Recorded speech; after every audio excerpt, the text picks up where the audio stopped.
Hello! Let's review how Saviynt enables Outlier analysis and simplified configurations for intelligent recommendations and trust modeling. One of the key enhancements is enhanced trust scores in access reviews. This was needed to reduce reviewer workload and risk by surfacing unusual access patterns, improving confidence in recommendations, and enabling faster, more accurate certification decisions. Outlier analysis gives us improved peer access confidence. Another benefit is that trust scores are now available for nearly all the line items inside the certification. It also allows us to identify outlier access through these trust scores, so that those items with a very low trust score can be easily identified within a certification. Another area of focus has been to simplify the configurations used for recommendations and trust modeling. We've consolidated some configurations into one, which we will review shortly. Incorporating outlier analysis essentially delivers better trust scores and certifications. Outlier analysis is now part of our recommendation engine, allowing over 96% of line items in a certification to have a trust score. Trust scores may be unavailable for certain user entitlement or user role combinations if very few users have that access. These trust scores are more accurate and can clearly identify unusual or outlier access.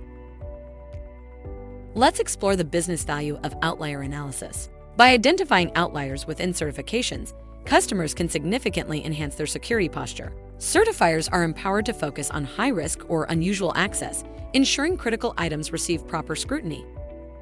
With more line items now eligible for smart approval and smart rejection, the overall efficiency of certification campaigns improves.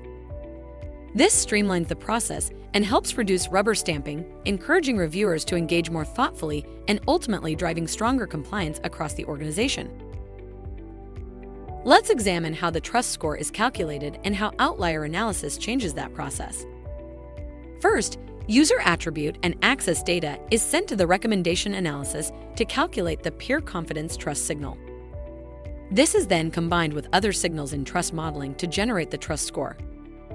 Outlier analysis is now included after recommendation analysis as an additional step in this Brisbane release. Next, outlier analysis scores the outlier as a user entitlement and complements recommendation analysis, which calculates in-layers based on the best peer group match. Finally, by combining both types of analysis, we now get a more accurate picture of a user's entitlement, which is then passed to trust modeling to compute the final trust score. To summarize the key distinction, in-layer analysis focuses on similarity, identifying access that aligns with peer patterns, and outlier analysis focuses on anomaly, flagging unusual or uncommon access that deviates from the norm. Together, they create a more comprehensive and intelligent recommendation engine. With this update, approvers now gain visibility not only into what looks right, but also into what might not belong, enabling smarter, risk-aware decisions. Let's understand how outlier analysis is done. The input to this algorithm includes those account entitlements and user attributes.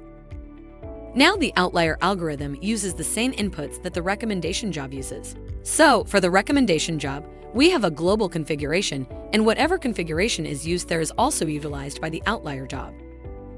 One of the most important configurations that the outlier job uses is user attributes. Whatever user attributes you define here in the global configuration, those same user attributes are utilized by the outlier algorithm to identify outliers. This outlier algorithm operates based on a frequency scoring mechanism.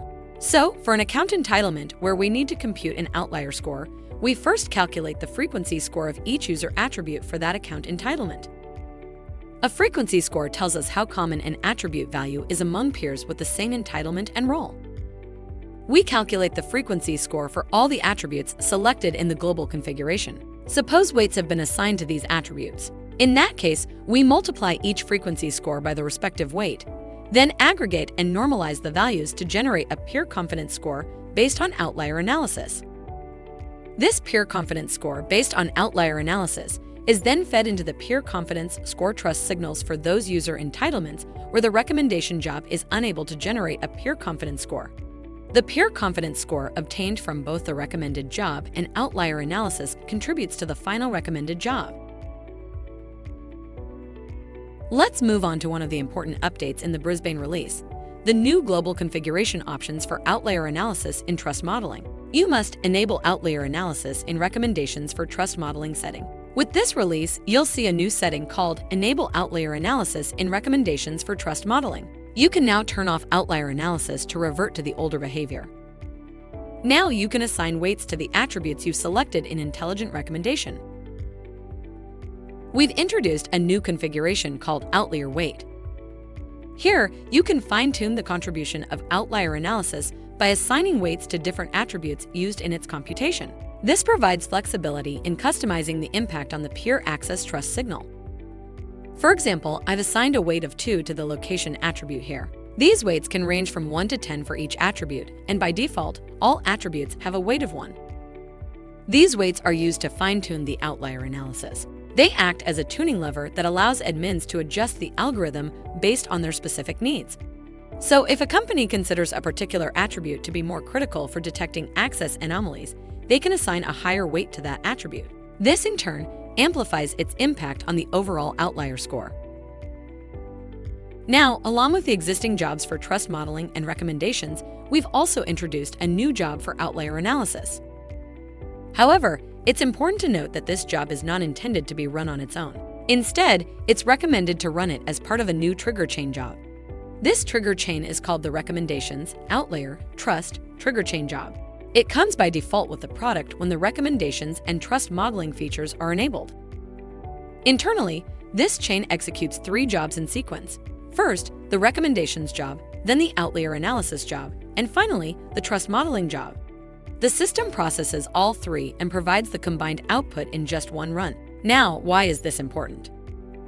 Running the outlier analysis job alone is not useful because it relies on the data generated from the recommendations job. So the correct and recommended sequence is, first, run recommendations, then run outlier analysis, and finally, run trust modeling.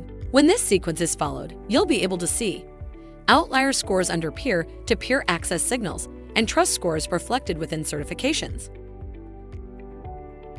Imagine a user who is an intern from the IT department located in Germany. Now, this user can access a critical admin application, which is typically accessed only by US-based admins. Our outlier analysis will flag this user as an outlier in this case. Why? Because the user has uncommon attributes compared to the typical peer group with access to this application. First, the location is Germany, which is unusual as most users with access to this application are in the US. Second, the role is intern, whereas most users accessing this application are permanent admins. Due to these uncommon attributes, the user is tagged as an outlier, and a correspondingly low peer confidence score is generated using the frequency scoring mechanism. Let's now look at the impact of attribute weights in outlier detection. Suppose the location attribute is given a higher weight, making it a key factor in determining outliers. Now, consider this scenario where most users who access a particular application are in the US. Suppose an intern located in Germany has access. In that case, the system will assign a lower confidence score because both the role is uncommon, intern, and the location is also unusual, which is Germany, especially since the location has a higher weight in the scoring model. However, if the same intern were in the US, the confidence score would be higher, even though the role is still an intern. Why? Because the location aligns with most peers, and since location carries more weight, it has a greater impact on the overall score than the role mismatch. Let's look at how the peer confidence scores that are generated would be ranked, from highest to lowest. Employee in the US, intern in the US, employee in Germany, intern in Germany. This example shows how assigning higher weights to key attributes like location allows organizations to fine-tune outlier detection based on what matters most to them.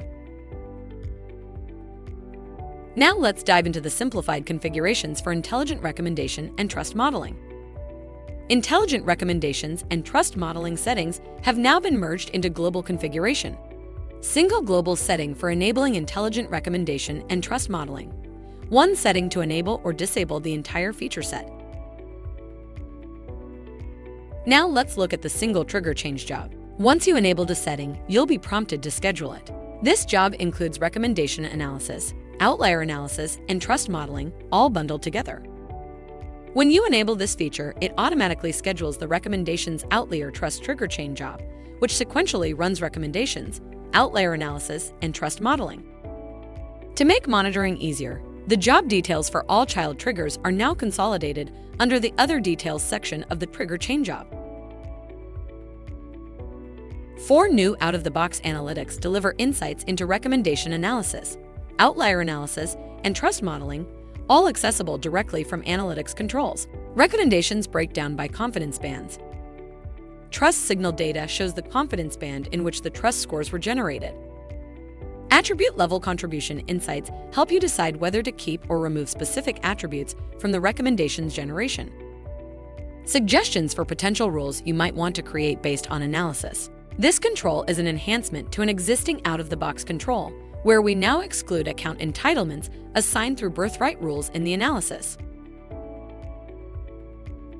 We recommend using the Intelligent Recommendations Admin Guide to understand this feature in depth.